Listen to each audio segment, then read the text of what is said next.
आप देखोगे कि इस एक्सिस के अबाउट अगर आपका होलो कौन है तो mr² डिवाइडेड बाई 2 आता है। काफी सिंपलेस्ट फॉर्म में आपका मोमेंट ऑफ इनर्शिया निकल के आता है। यदि हमने मेन जो चीजें यूज करी हैं, ये जो दो एक्सप्रेशन हमने यूज करे, जहां पे हमने जियोमेट्री का जो सिमिलर ट्रायंगल्स का रूल है वो हमने लगाया। सिमिलरली एक ये चीज सबसे ज्यादा इंपॉर्टेंट है that when you have to take the ds and when you have to take dz, because जब भी आप सरफेस की बात करोगे in that particular cases you just have to stick to the actual value of the thickness of your ring basically. But जब आप बात करोगे सॉलिड सैंपल्स की, जब आप volume density, volume mass density की बात करोगे, in that case you can take ds to be comparable with the dz basically.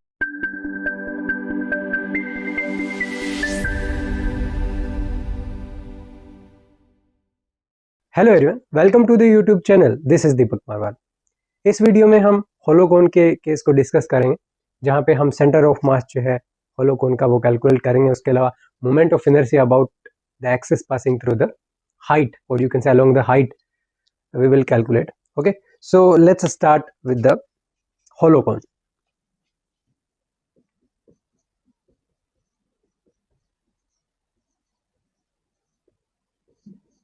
So basically कौन के केस का जो सिचुएशन है वो थोड़ा अलग है कंपेयर टू बाकी जो हमने डिस्कस किया। डिस्क हो गया, रिंग हो गया, सिलेंडर हो गया, स्फेयर हो गया, उनके अंदर जो जियोमेट्रिकल सेंटर था उसी के ऊपर आपका जो सेंटर ऑफ मास आ रहा था when we talk about uniform mass density.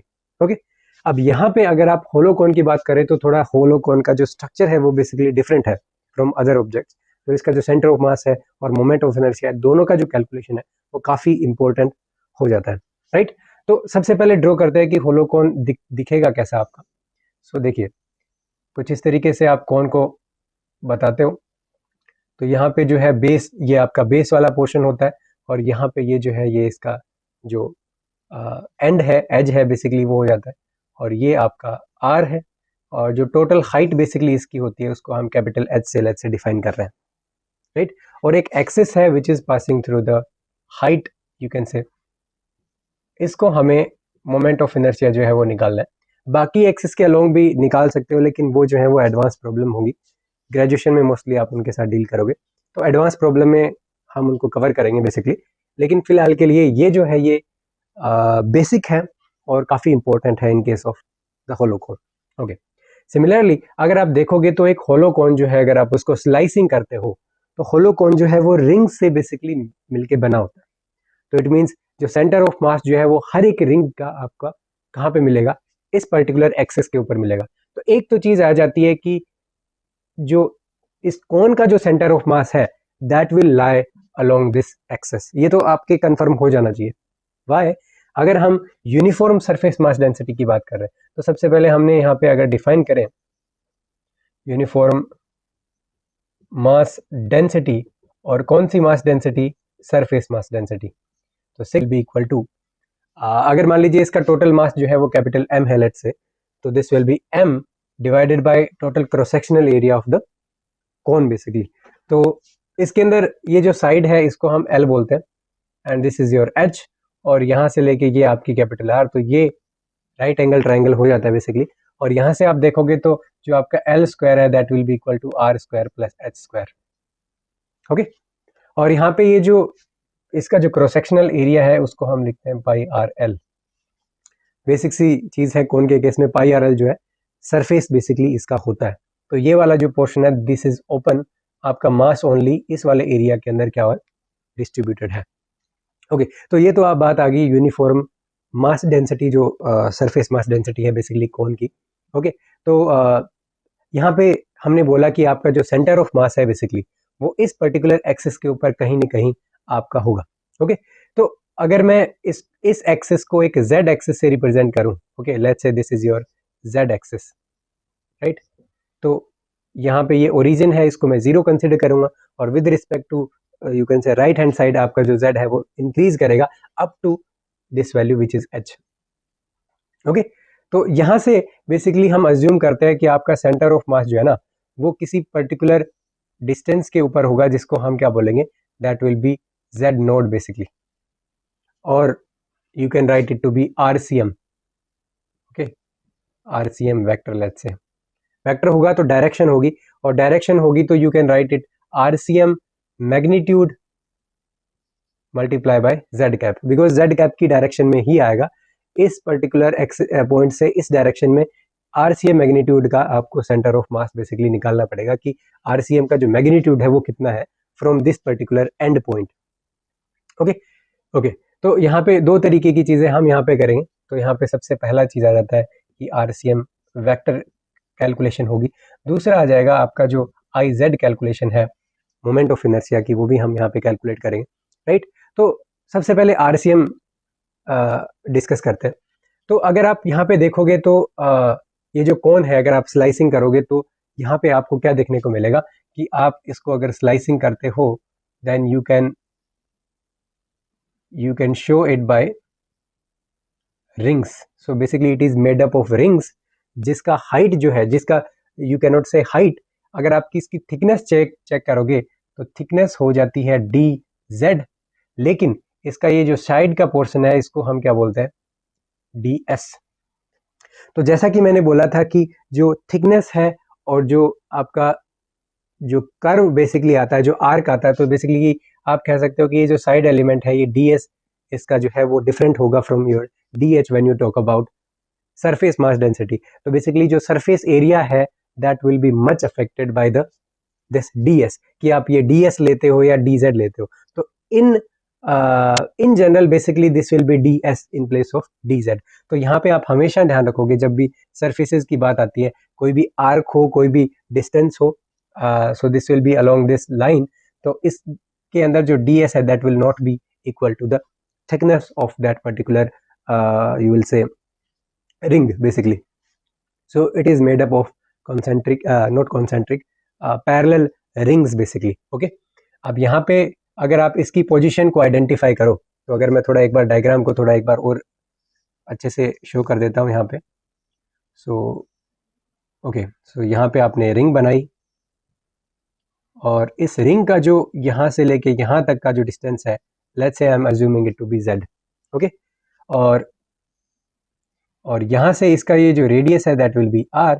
Similarly यहाँ पे ये जो है that will be capital R, और यहाँ से लेके यहाँ तक का जो डिस्टेंस है उसको हम क्या बोलते हैं, एच बोलते हैं।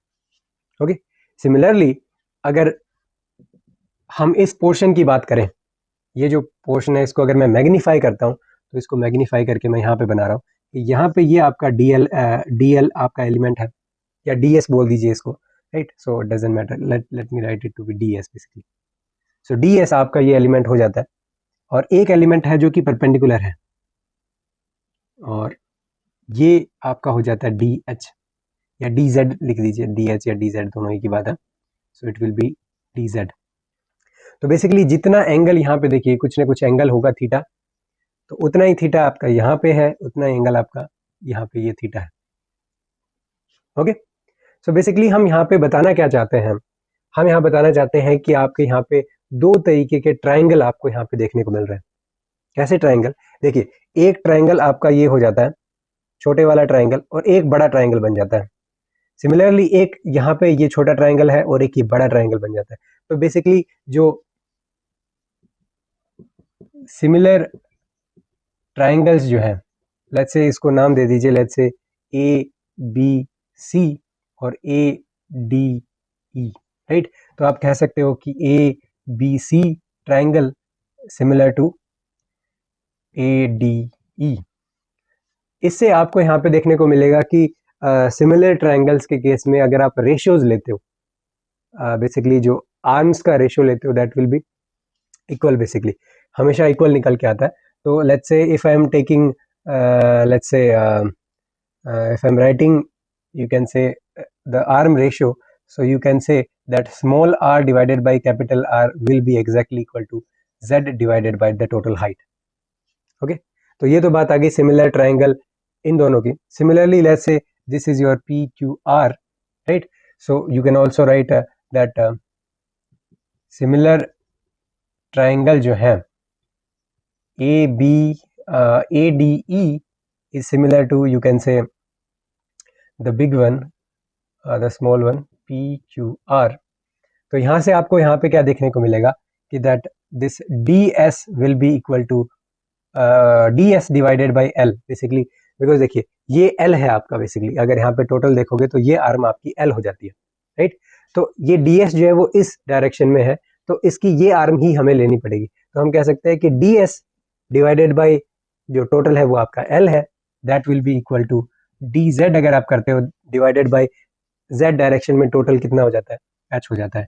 तो यहाँ से आपको ds की वैल्यू कितनी मिल जाती है, that will B dz divided by h और l। तो यहाँ से दो रिलेशन हमारे पास निकल के आए, तो दोनों रिलेशंस को हम आगे जो है कैलकुलेशंस में यूज करेंगे, तो काफी इंटरेस्टिंग रहेगा देखना, राइट। तो अब बात आती है कि आरसीएम बेसिकली हमें निकालना है सबसे पहले। तो आरसीएम का कंसेप्ट होता क्या है, I am only writing the RCM vector का magnitude, that will be equal to you can say integration, and that will be 1 divided by m basically. Okay, so this will be 1 divided by m, and here you will have, this is total mass, and this will be tm multiply by you can say rcm vector, इसका magnitude. और RCM vector का magnitude जो है वो आप यहाँ पे ले रहे हो, तो this will be small R vector basically, not RCM, any position vector का जो है, wait a second, this will be r vector and the modulus of this basically, so we have to write something like this. Okay, so we need to calculate this. Okay, तो सबसे पहले इसके अंदर क्या है कि आप अगर आप निकालना चाहो, अगर आप आरसीएम वेक्टर है उसको कुछ ऐसे भी लिख सकते हो, ये बेसिकली आपका आरसीएम वेक्टर होता है, राइट। तो आरसीएम वेक्टर की टर्म में लिखोगे तो जेड कैप की डायरेक्शन में है, पहली चीज तो ये हो जाती है। और आर वेक्टर की वैल्यू क्या हो जाती है, अगर आप किसी पर्टिकुलर एलिमेंट को ले रहे हो तो डीएम, ये जो एलिमेंट है इसका मास कितना हो जाता है, डीएम मास हो जाता है बेसिकली, राइट। तो यहाँ पे ये जो डीएम है उसका पोजीशन यहाँ से लेके यहाँ तक कितना हो जाता है, that will B Z basically. So you will write integration of dm and this will be z. Okay, so this is basically the RCM. तो यहाँ से बेसिकली हमें सबसे पहले जो चीज़ है वो करनी पड़ेगी, जो dm है उसकी वैल्यू निकालनी पड़ेगी। और dm किसके इक्वल हो जाता है, देखिए dm अगर आपको निकालना है तो आपको सिग्मा आपको पता है, then you just need to multiply it by the area of this ring basically, जो आपका रिंग है उसका अगर आप एरिया निकाल लेते हो। तो एरिया की बात सबसे पहले करते, देखिए so this dA, you can say that this will be 2 pi r multiplied by the ds. Okay, so that will be the area of this particular ring basically, the element basically. Okay, so यहाँ से अगर आप dm की value यहाँ पे put करते हो तो देखिए RCM, let's say I am only writing it as a magnitude, so z cap you can remove. So okay, so integration of, अब यहाँ पे जो सिग्मा है उसकी वैल्यू सबसे पहले देखिए कितनी है, that will be m divided by pi R L multiply by dA, so dA will be 2 pi R ds multiply by z।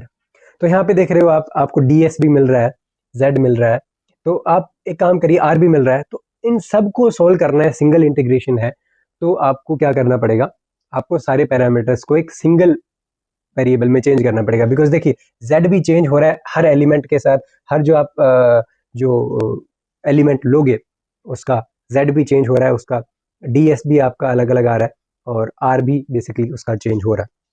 Okay, लेकिन हमें यहाँ से पता है कि हमने यहाँ पे जो एक्सप्रेशन निकाले, तो यहाँ से भी आप क्या कर सकते हो, यहाँ से r आप z divided by h multiply by capital R, इसकी टर्म में आप कुछ इस तरीके से यहाँ पे लिख सकते हो। सिमिलरली ds का आपको ये यहाँ से मिल जाता है। तो दोनों वैल्यूज आपने देखा कि जो हमने सिमिलर ट्राइंगल्स जो हैं उनकी बेसिस पे अगर हम जो भी हमने इक्वेशंस निकाली उनका आप यूज यहाँ पे इजीली कर सकते हो, राइट। तो बेसिकली हमने जियोमेट्री का यूज किया है, सिंपल सी बात। ओके, तो यहाँ पे अगर आप वैल्यूज इसकी पुट करते हो तो मैं यहाँ पे लिखता हूँ that RCM that will be equal to, you can say mm will be cancelled out and the integration of this will be और you can say pi mm cancelled out, pi two pi cancelled out. Okay, so you will have basically this will be 2 and divided by capital RL, तो basically ये तो constant है। Now you need to replace the value of this R, तो R की value कितनी हो जाती है, R will be equal to Z divided by H multiply by R and Z, and the DS value will be DZ divided by H multiply by L. Okay, so you can also see that this RL will be cancelled out from here. Okay, तो यहाँ पे integration की value कितनी आ जाती है, this will be, और you can say take the constant term outside, तो यहाँ पे हो जाता है 2, z is not constant, so 2 divided by h square basically.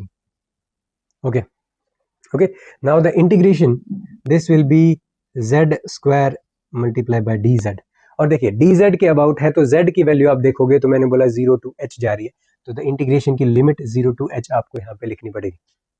Okay, अब यहाँ से अगर आप इसको सोल्व करते हो then what you will get, यहाँ से सॉल्यूशन करने के बाद आपको मिलता है 2h square multiplied by h cube divided by 3, so this will be 2 by 3h. Okay, so it means कि आपका जो ये जो कोन है बेसिकली, अगर मैं इसको रीड्रो अगर यहाँ पे करता हूँ तो ये आपका जो कोन है इसकी हाइट लेट से 1 यूनिट 3 यूनिट है मान लीजिए, तो इसका जो सेंटर ऑफ मास है that will be 2 by 3 of this, it means this will be 2 basically. Okay, so ये आपका 2 यूनिट हो जाता है, तो बेसिकली आप देख पा रहे हो it is much closer to, यहाँ पे आपका 1 हो जाता है, this will be your 2 and this will be your complete 3. तो you can say it is much closer to the base, because base जो है वो चौड़ा होता जा रहा है आपका धीरे धीरे, जैसे आप ऐसे मूव करोगे तो हैवियर साइड जो आपकी रहती है वहां पे आपका centre of mass basically shift कर जाता है. दैट्स वाई आप देख पा रहे हो कि this is nothing but 2 by 3h. ओके, और ये किस डायरेक्शन में होगा, it will in this direction, so you can say within this cone from, अब यहाँ पे हो सकता है कि आपको कंफ्यूजन हो जाए, तो ये जो हाइट है कि यहाँ से लेके ऊपर से नीचे चेक करोगे तो this will be 2 by 3h, लेकिन अगर आप नीचे से चेक करोगे देन इट विल बी, यहाँ से बेस से अगर आप चेक करोगे तो this will be h by 3. तो दोनों सेम चीज़ें हैं, तो दोनों में कंफ्यूज नहीं होना, ये हाइट ऊपर से नीचे है और ये नीचे से ऊपर है, दोनों इक्विवेलेंट चीज़ें हैं. तो आई होप आपको समझ में आ गया होगा कि सेंटर ऑफ मास बेसिकली इस ऑब्जेक्ट का आप कैसे कैलकुलेट करोगे. अब बात आ जाती है मोमेंट ऑफ इनर्शिया की, बिकॉज मेन चीज़ वही है हमारी आई जेड. तो आई जेड जो है वो कैसे लिखोगे, आई जेड हमारे पास जो है पैरेलल आपकी रिंग्स बन रही हैं, इट मीन्स सारी रिंग्स का अगर आप समेशन कर देते हो moment of inertia then you can calculate the moment of inertia of the cone basically. So you have this diz of rings basically. तो rings का होता क्या है, you just have to know this di, right? So this diz जो है that will be dmr square basically.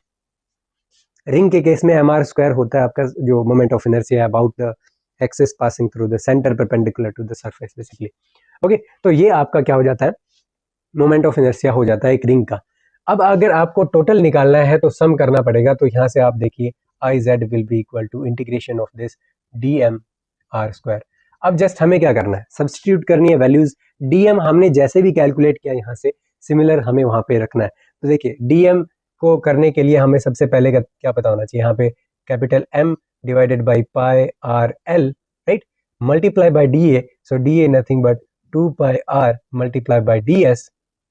Okay, now this is nothing but the dm basically and this is multiplied by r square. और हमें पता है कि आपका r यहाँ से लिखना है, ds की वैल्यू यहाँ से लिखनी है, तो सब्सटीट्यूशन करना है. तो आप यहाँ से iz चेक करोगे तो iz कितना मिलता है, this will B, constant values को बाहर लिख देते हैं और कैंसिल आउट भी कर देते हैं कुछ चीज़ें, जैसे ये कैंसिल हो गया and okay, so this will be m divided by R L two integration of, अब r की वैल्यू आप यहाँ से सब्सटीट्यूट करोगे तो this will be z divided by h r, this is r cube ना, so you just need to write it cube because r and r square it will be r cube.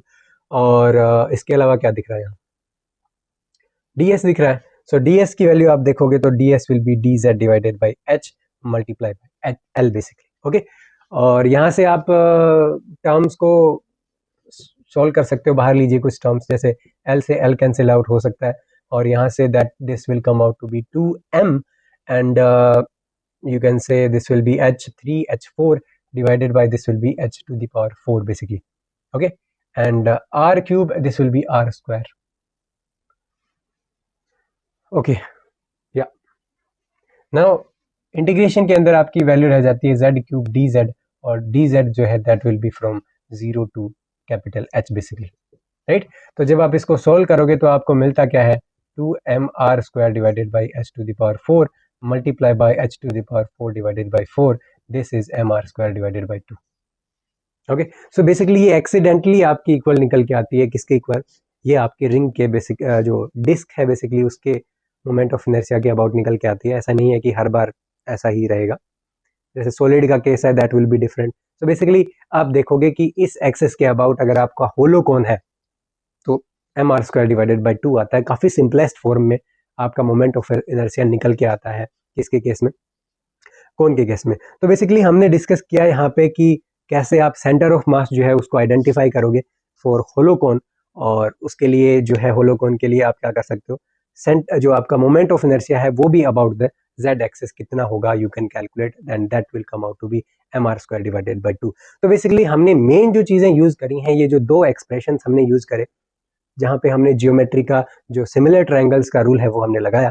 Similarly एक ये चीज़ सबसे ज़्यादा important है that when you have to take the ds and when you have to take dz, because जब भी आप surface की बात करोगे in that particular cases you just have to stick to the actual value of the thickness of your ring basically.